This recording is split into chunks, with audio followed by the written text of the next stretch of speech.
So, how do you prove something is true when all the usual kinds of evidence just fail you?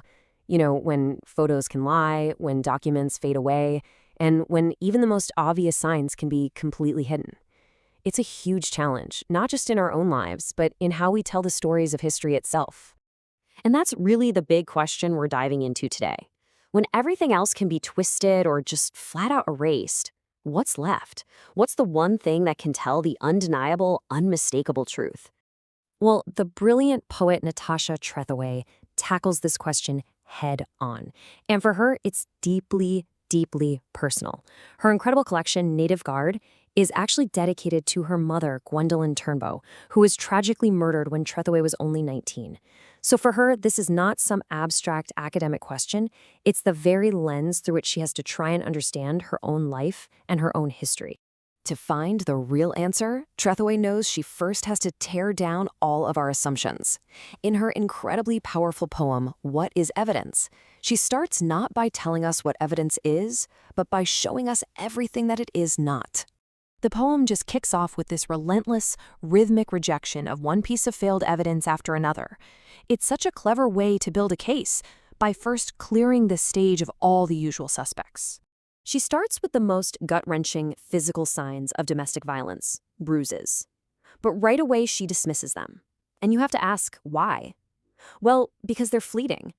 And even more importantly, they can be covered up, completely hidden from the world. They just can't be permanent proof. Okay, so next the poem shifts from the purely physical to the emotional. But even something that seems involuntary, like a tremor in someone's voice, isn't reliable evidence either. Why? Because it too can be suppressed, steadied, and controlled. The truth is right there, but it's being actively silenced. All right, so what about the official stuff, the legal record? Trethewey dismisses that too. The poem presents this legal document not as some powerful truth, but as a flimsy, temporary thing that's already fading, its authority literally wearing away. And finally, get this, she even rejects the gravestone. I mean, you'd think a marker carved in stone would be the ultimate proof, right? But the poem calls it tiny and as abstract as history. It gives you facts and names, some dates, but it's so cold and impersonal. It can't possibly hold the truth of a real life and its violent end.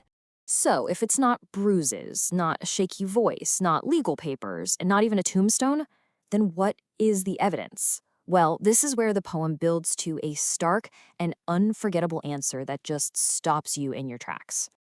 And boom, there it is, the turn.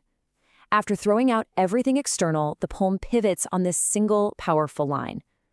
The one and only piece of real evidence is the body itself. The point is just so crucial. Truth isn't something you can cover up or file away. It's inscribed directly onto a person. And notice, she doesn't just say the body and leave it there. No, she gets incredibly specific, almost clinical. She names the splintered clavicle, the pierced temporal bone in the skull. This is the truth that cannot be hidden with makeup or steadied like a voice. It is the undeniable anatomical record of violence. Now, there's a name for this technique, and it's absolutely brilliant. It's called corporeal imagery. Trethewey is using the landscape of her mother's body as the ultimate final archive. Her bones become the one true document, an internal record that can't be hidden, can't be changed, and can't be erased. It's just a devastating and powerful claim for where truth really truly lives. Okay, so let's just step back for a moment. Remember that powerful rhythm at the beginning of the poem? That whole list of not this and nor that. That wasn't just a list. It was a very deliberate, very smart literary strategy. And that strategy has a name, Apophasis.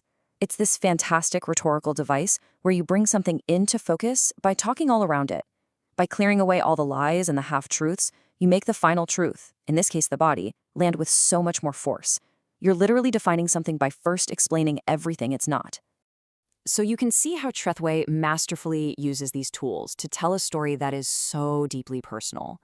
But the real genius here is how she transforms this intense, private pain into a powerful critique of public history itself, a history that's so often built on silence and forgetting. As one critic put it so perfectly, the mother's body becomes a metaphor. It stands in for all the silent stories and the unrecorded histories of Black Americans, whose traumas weren't written down in official documents, but were inscribed directly onto their bodies through violence and oppression.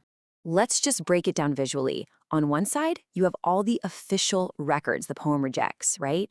They're external, you could hide them, they fade, they're abstract. But on the other side, you have the body as an archive. It's internal, it's concrete, it's enduring, and ultimately it cannot be erased. This is the poem's entire argument right here.